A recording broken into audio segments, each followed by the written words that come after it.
Welcome to the Delight Your Marriage podcast, the show where you hear from amazing and inspiring wives sharing their struggles, triumphs, and advice for this journey called marriage. Here's your host, Belah Rose. Hey there and welcome. Thank you so much for joining me today. I don't know if this is your first time listening, but if it is, welcome. This is a podcast where we talk about marriage.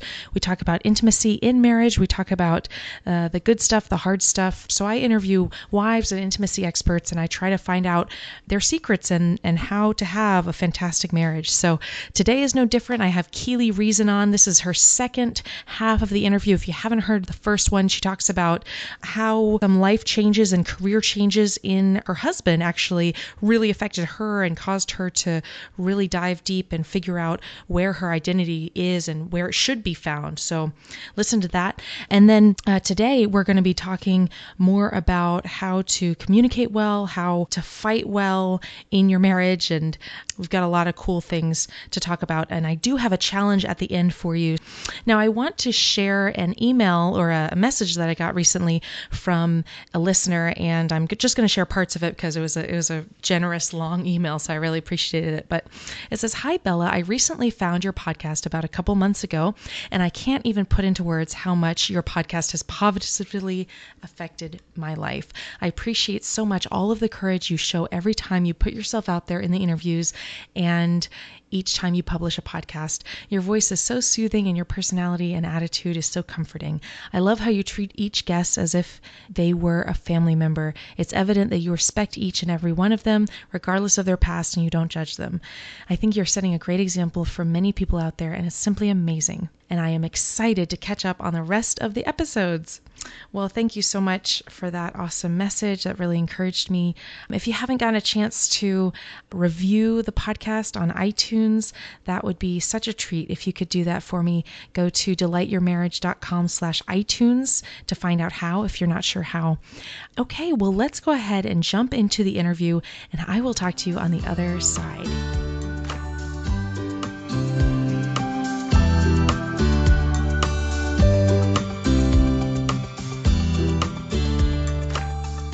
The next part of this is how your marriage looks like now. What is it like now after this season, this struggle? Well, I'll tell you, we really got ourselves into gear at maybe like the start of this past year, maybe like end of 2013, starting 2014 or 2015. I mean, so the end of 2014, 2015. We're in a new year. Yeah, it's true.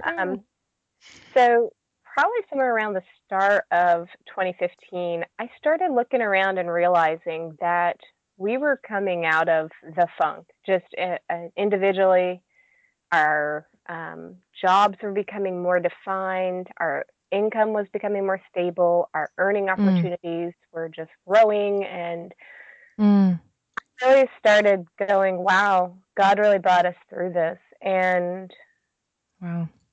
For me, I just kind of had to ignore a lot of the things I was feeling during that because I don't know if all women are this way, but I think a lot of us can obsess about stuff. Yeah. So obsess about a problem, it just makes it like 10 times worse. So Yep.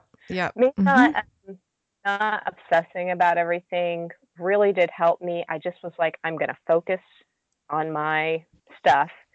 And then I woke up one day and realized that we had really come a long way and that our teamwork started to return. I think it maybe naturally started returning because we had both been like working in spite of the other person, just like, okay, you're not going to do it. I'm gonna do it, you know?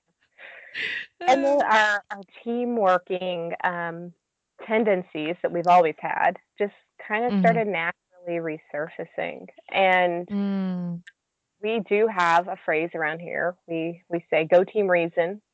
If my husband has to say this a lot because I am the fighter. I will not lie. I am the fighter. He's not. He's like, "We're going to keep the peace," and I'm like, "No, we're going to have a fight." So if we start getting off, my husband will kindly remind me, "Go Team Reason." That's awesome. Just remind. Okay, Keelie, you are not doing the team mindset. And Mm, this past year, we have like grown incredibly as a mm, couple. I mean, like by leaps and bounds. I didn't even think that that could happen, given the fact that like we have been in a relationship for 18 years as of yeah. Monday. So Oh, I thought wow. That's awesome. it was like our dating Congratulations. anniversary. So um, we're those Yay. that still celebrate random dates like that. I love it. Yes, that's Uh, good. so I was like, there's no way we're going to be able to grow much more than what we have, but it's been pretty crazy. We have had to like do so much self-evaluation this past year. Some of it is because of circumstances in our life. Some of it has been because I have been writing over at my blog Yeah. about marriage relationships. And so it's made me sit back and go, why do I do everything I do in my marriage so I can explain it to other people? Yeah. We really have grown a lot. We're a much tighter team, probably than we've ever been, and our communication. I felt like we communicated pretty well, but then it's like just hit a new level this past Yeah. year.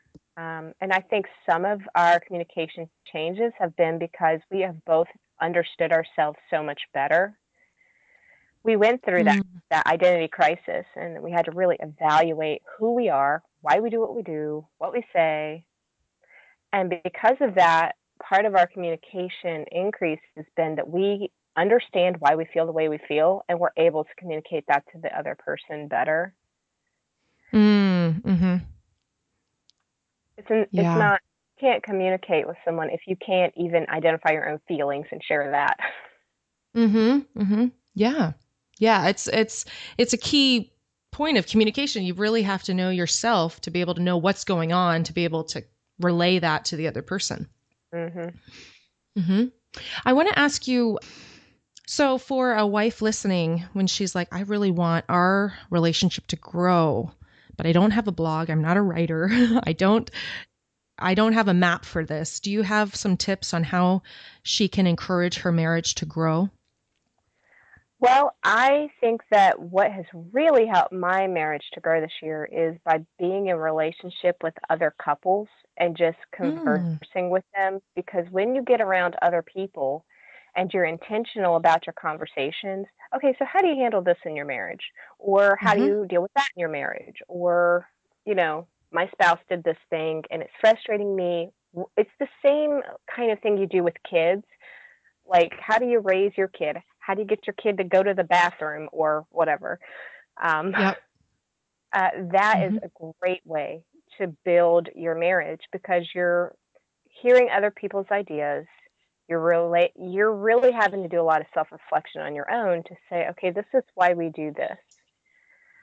Yep. And you can read books all day long. I think that's wonderful, but relationship is so important. You can't do your marriage in a bubble. Yeah. Yep. Yep. Yep. I really love some of the friendships I have through our church, and that's a way you can make these relationships is through church. So if you're not plugged into a local church, get plugged into a church. Shop around for a little bit and find one that you're able to connect with that preaches the word of God, but get in these relationships. I so agree. And I'm so grateful for these friendships that I have because as we've talked about, I mean, every marriage will go on rough seasons, rough times, and you need friends around you that are going to remind you of the vows that you made, of the reason he's wonderful, of the reasons you need to stick this out and help you to do that. Because I know that if ever there was an issue in our marriage and I like came to these friends and said, listen, I'm thinking about leaving, they would be like, what? And they would help me remind me of any of all the reasons that would not be okay. And you need people that are going to look you in the face and say things like that. So put yourself in that situation before you ever need it. Mhm. Oh, that is such great wisdom right there, because how many people get in the middle of marital crisis and have zero Yeah. friends? That's not the time you're going to be like, I think I'm going to make new friends. Yeah. You're not. Yeah. Yeah. Because they don't know the history of the two of you. They don't know what's going on or what has gone on or who you are. But if you make those friendships now, investing in your marriage long term, that's going to be those are investments that are going to have great rewards when you need them. Mm-hmm. Yeah, I think that's Absolutely. awesome. Yeah. Okay. So then, if you think about the chief three things that have been central to your marital success, what would you say? Well, first of all, mentorship is like Mm. I'm finding been the number one thing that has been the key to our marital success. And we're really fortunate that my mom and dad have invested in me intentionally, investing in us as a couple intentionally since I was a Wow. teenager. I mean, my mom and dad were just giving me marital advice long before I ever even needed it, you know? Mm-hmm. And they've continued to do that for us um, as we've gone on in our marriage. My parents make sure that, you know, we have the time to spend together as a couple, so they'll take my kids every now and then. Um, Oh. and but mentorship is so huge. So maybe you Mm-hmm. don't have a mom and dad that can do that for you, but find other people that inspire you and Mm-hmm. spend time with them. You don't have to come into it and be like, hey, will you be my mentor? But just find or Mm. identify another couple that is doing it well and get around them and see what they're doing. Because Yeah. I mean, the mentor aspect of things is so central. This is why I think so many couples end up having to go to marriage counseling because they don't have any relationships with anyone. And Yeah. I'm not against marriage counseling whatsoever. I'm just saying, like, I think it's if you can't find someone to mentor you, then maybe counseling is your best option because Yeah. you need guidance. We all do. I love that you have a marriage that you've grown up with, that you've been able to see how they struggle and how they work things through and how they enjoy marriage together as well.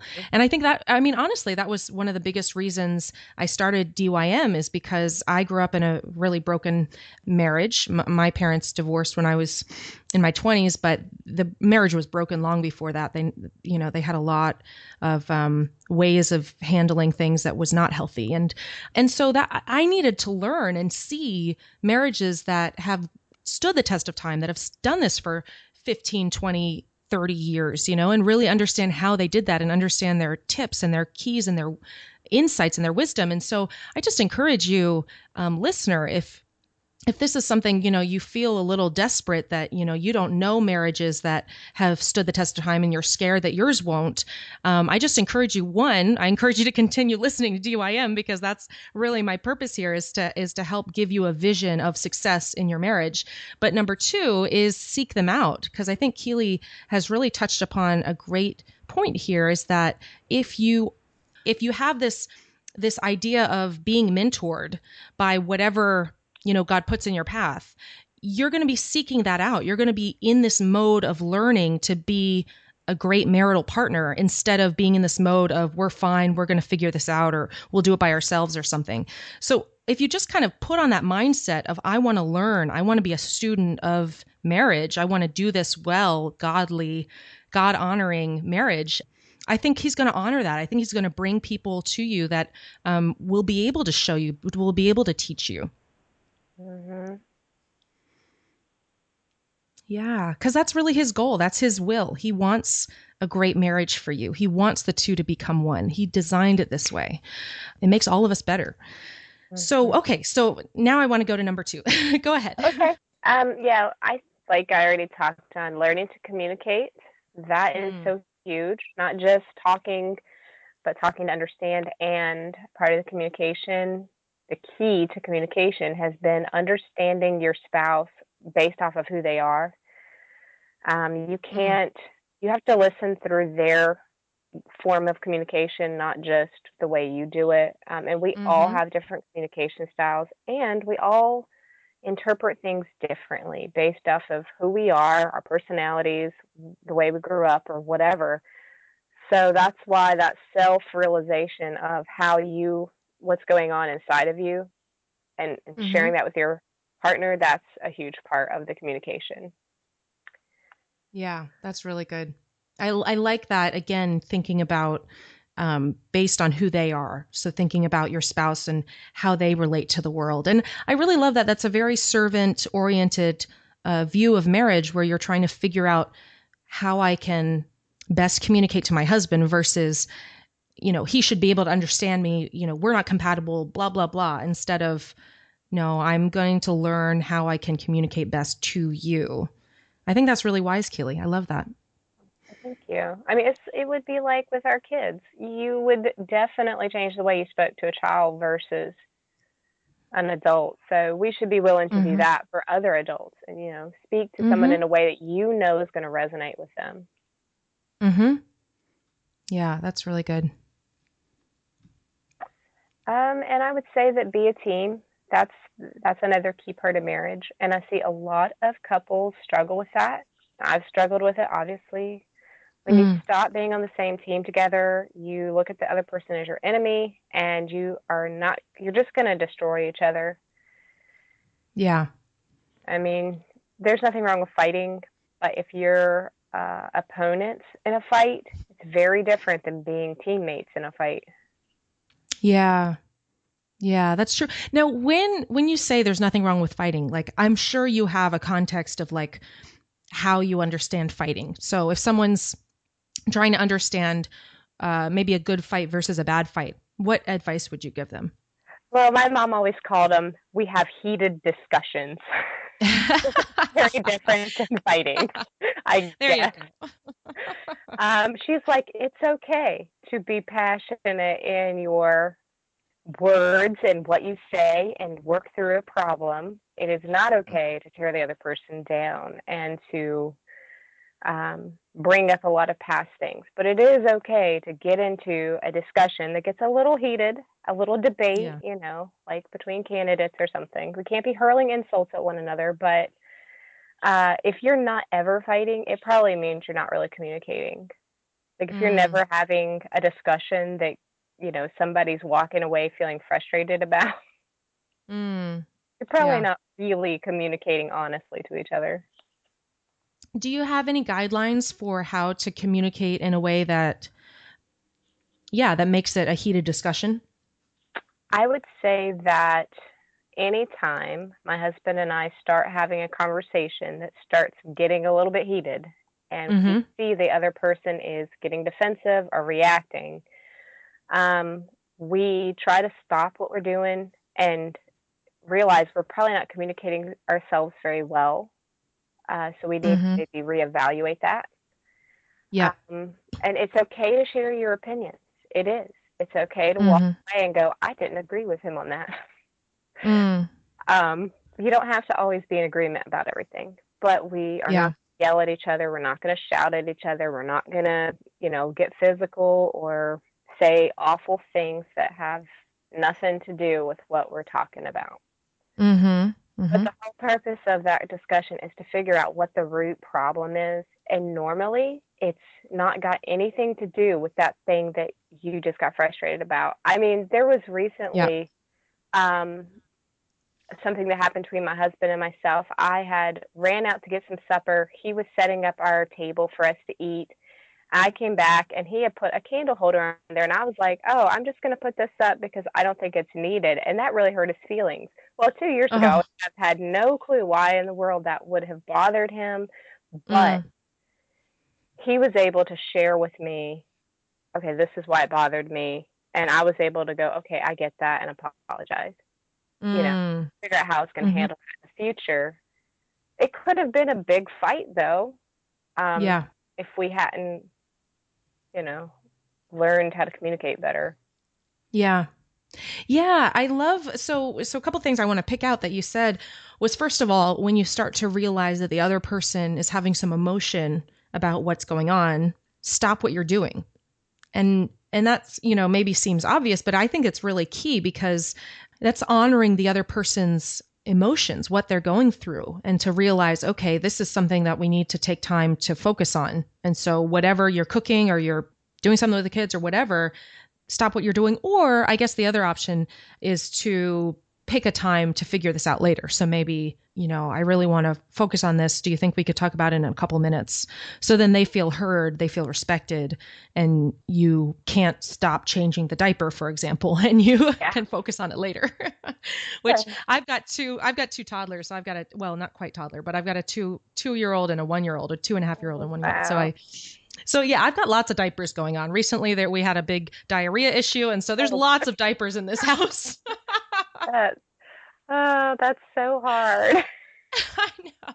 I know those darn diapers. Once they get out of that, I'm really looking forward to it. Good luck. Thank you. But I do. Okay. So the other thing I wanted to ask you about is recognize that there's something at the root of the issue. So like you said, the candle thing is just like a fruit. It's just this outward understanding of what's happening. Like it's an outward sign of there's something deeper going on, him getting upset about the candle. I'm sure you know what the root was, and that's probably much deeper than the candle. Just that I come in and without really seeing effort that he put into something, I just go and start changing things. I mean, that was the root. It was me just not respecting the effort he put into something and basically saying, your idea wasn't a good one, so I'm going to go change that. And that's not what I was saying. I had my reasons. I felt like the candles needed to be changed out, and I didn't want to do all that work. So right. It's not what I was trying to say to him, but that was what I was communicating to him in that gesture. Right. And I think having that long vision of like, okay, let's figure out what is really going on here versus, well, the candle thing is stupid, like getting that, he should know that this is a silly little thing. Yeah. I think that's, which is so easy. I mean, I could give you plenty of examples of my own marriage that's the same thing where it just seems like, he shouldn't feel that way because this is such a silly little whatever. But the truth is, the root, we need to be respecting and honoring our husband. He's super sensitive to that. So how can we respect and honor him more and recognize that this issue, there's something bigger at the root. So I love that. Yes. I love that so much. It's never about the socks on the floor. Yeah. There's an issue here. That's right. There's something bigger. Great. Well, okay. So speaking of bigger things and things that are important in marriage, I want to ask you if you could share a tip or advice about intimacy that maybe you wish someone let you in on earlier or something that was just helpful for you to understand. Okay. Well, fortunately for me, I had parents that are very sex positive. They talk to me all the time about sex. I know everybody's like, really? Your parents did that? Absolutely. We had the talk. There wasn't the talk. It was like an ongoing conversation for years. Wow. And my parents just really wanted me to know for sure that sex is God's design. There's nothing dirty about it. There's nothing wrong with it. And it was created for marriage. It's healthy in marriage. You should want it, do it, desire it, and it'll be good. And so I came into the marriage with a very good understanding of sex, which was really, really helpful for our sex life because I had that sex positive thing. However, it doesn't mean that I didn't deal with my own issues about sex. And again, it was another one of those, we didn't communicate ourselves well. I remember having 2 kids, 18 months apart, back when my kids were babies. And I mean, I can tell you at the end of the day, I was exhausted, taking care of babies all day long. And I love my husband, but he hates to go to bed at night. So he's always very, very late going to bed. And I can't go to sleep without him. I can't stay asleep if he's not in there. So, well, a lot of times he would want to go to bed very late, and I knew I'm getting up in a couple of hours with kids. So I need to get in the bed and go straight to sleep now. And what happened is I would be more than willing to have sex. I mean, any time I would have been more than willing, and I kept my libido or my, being in the mood on simmer all day. Like I would set it on at like supper time and start going, hey, I'm ready. If he wants go to work, right? Like I'll keep that on simmer for him. And then as the night would go on, I feel like he'd give me no signs that he was exhausted and, and so it gets to be late and I like cut that off. We get in bed and he would look over and be like, hey. And I think, no, kitchen's closed. Okay. I've been on for all afternoon. You didn't share any interest whatsoever. So um, I would say not tonight. Now, Mm, he definitely took that as huge rejection because mm, I wasn't trying to, I didn't want to be awful and be like, no. I would always try to go mm. back to him within a day and initiate, but Yeah. I really stunk at initiating sex. I was really just, it was hard for me. It was Mm, difficult.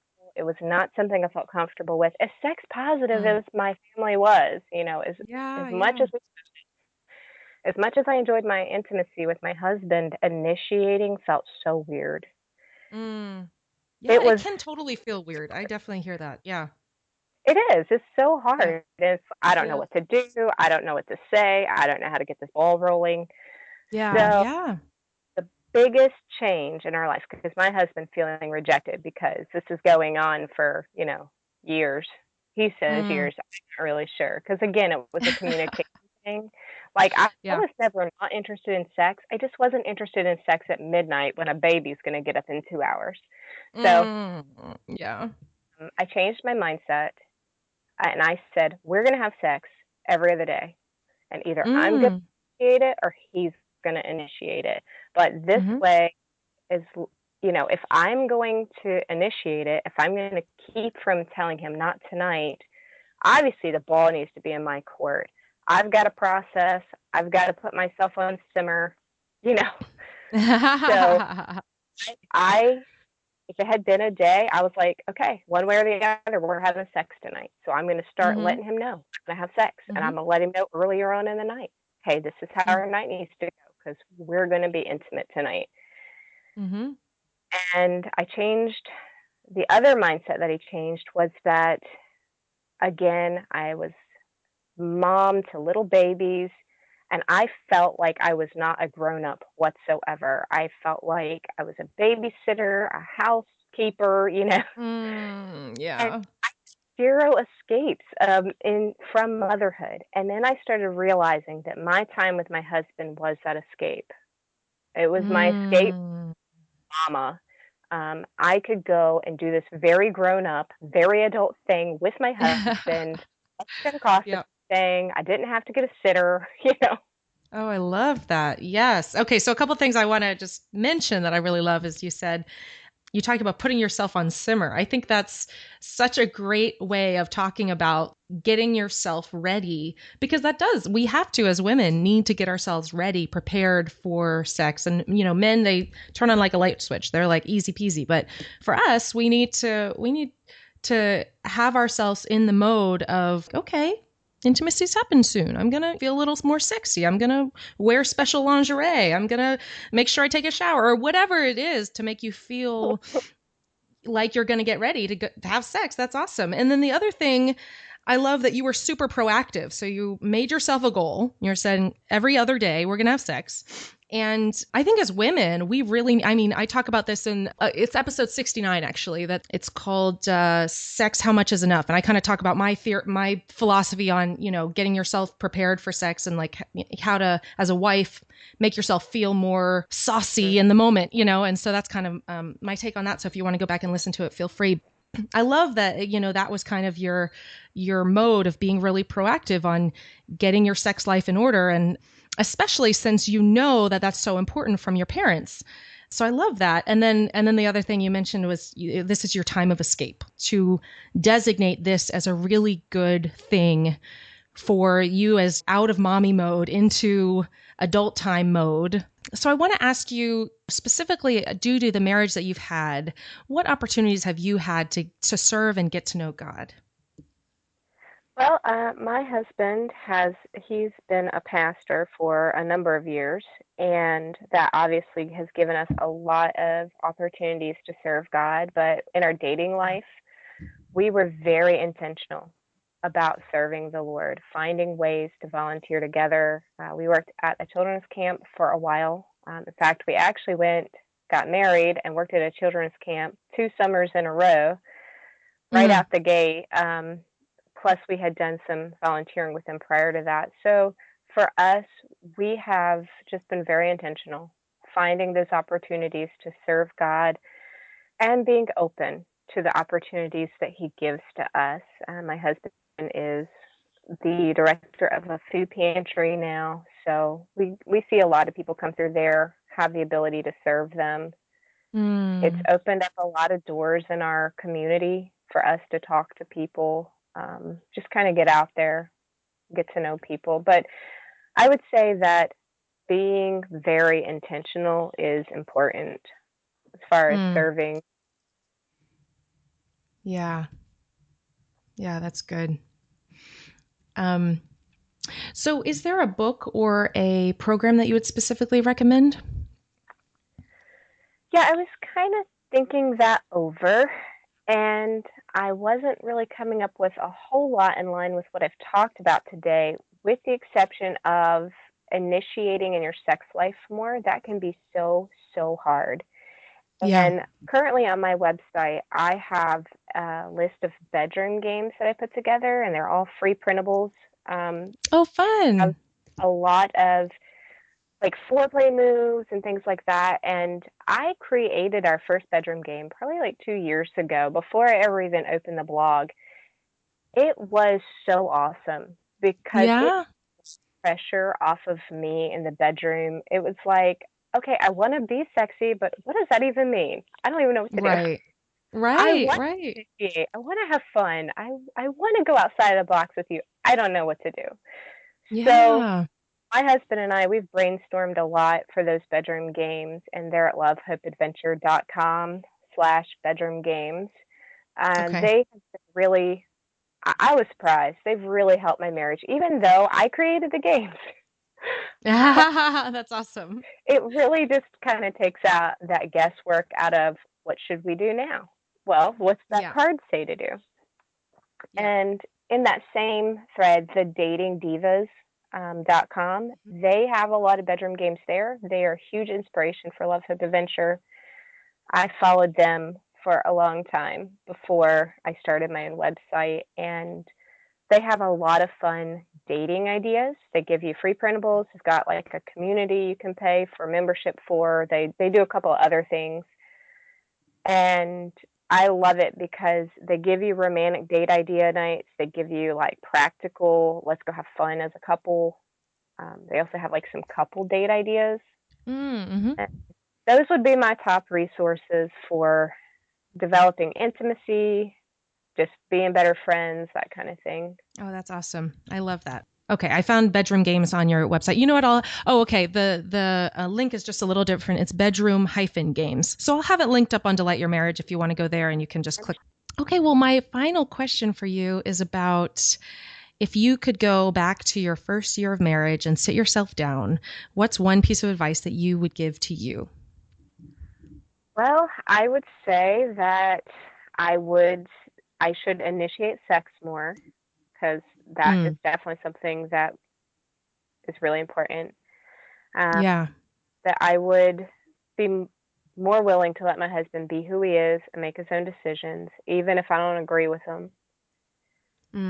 And to just remember that I'm a team with my spouse. There's going to be days when I don't want to be on the same team, but I got to keep that mindset. Yeah, that's really good. I love that.